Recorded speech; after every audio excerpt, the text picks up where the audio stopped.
আসসালামু আলাইকুম বন্ধুরা, আশা করি আপনারা সবাই অনেক অনেক ভালো আছেন। বন্ধুরা, থাম্বনেল অনুযায়ী আজকে অ্যানিমেলস প্রো 24 আপনাদের সামনে আলোচনা করব যে আসলে এত পরিমাণ যদি ঘাস থাকে আপনার বা আমার আশেপাশে, তাহলে গরু পালন করা বা ছাগল পালন করা কোনো ব্যাপারই না। তার একটি বিষয় বা দৃষ্টান্তমূলক উদাহরণ আমি আপনাদের সামনে তুলে ধরতেছি।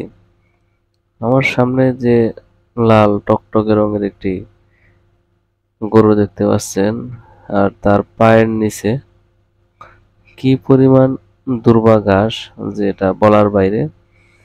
এবং গরু যখন ঘাস খাচ্ছে মাঠ থেকে উঠিয়ে, তখন যে তার কাছ থেকে আলাদা একটা শব্দ, ঘাস চিবোনোর বা ঘাস যখন কামড় দিয়ে উপরে নিয়ে আসে, এই শব্দটা যেন এক বিকাল পরিবেশে মনোরম করে তুলেছে।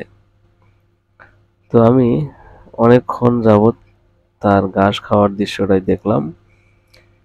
আর এখানে দেখতে পাচ্ছেন যে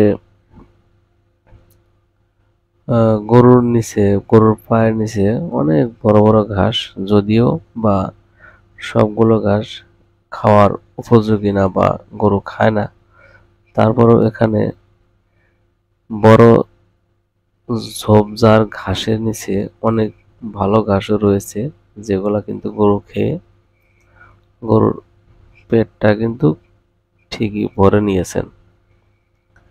তো এরকম ঘাসের মেলা বা ঘাসের পাহাড় যদি আপনার আশেপাশে থাকে, তাহলে অবশ্যই চেষ্টা করবেন দু একটা করে গরু পালন করার জন্য। দেখুন, একটা কথা চিন্তা করুন যে এখানে বর্তমানে এই গরুগুলাকে পিছনে কোনো খরচ নেই বা কোনো খরচ করতে হচ্ছে না। শুধু গরুটাকে সকালবেলা নিয়ে আসে, দুপুরে একটু পানি খাওয়া লাগে, তারপর বিকেল টাইমে একেবারে নিয়ে ঘরের ভিতরে বন্দি করে রাখে। এই হচ্ছে কাজ। আর এই গরু থেকে যে বর্তমান দেখতে পাচ্ছিলেন যে একটি গাভী গরু, ওনার একটা বাচ্চাও রয়েছে। তো গরু থেকে যে দুধ দহন করে, সেটা পুরোটাই কিন্তু ফাও। আর একটা কথা হচ্ছে, আমি আপনাদের সামনে শেয়ার করি যে গরু থেকে যদি দুধ দহন করা হয়, তাহলে যে কতটা উপকারী সেটা বোঝা যায় যখন তরকারির দাম বৃদ্ধি পায়।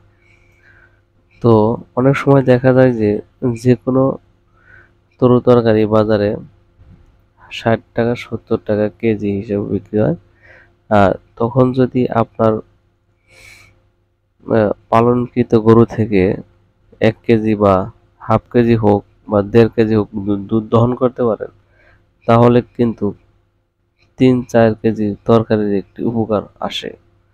যে আপনি দুধ দিয়ে ভাত খেয়ে সেরে নিলেন, আর তরকারির উপর চাপটা একটু কমিয়ে দিলেন।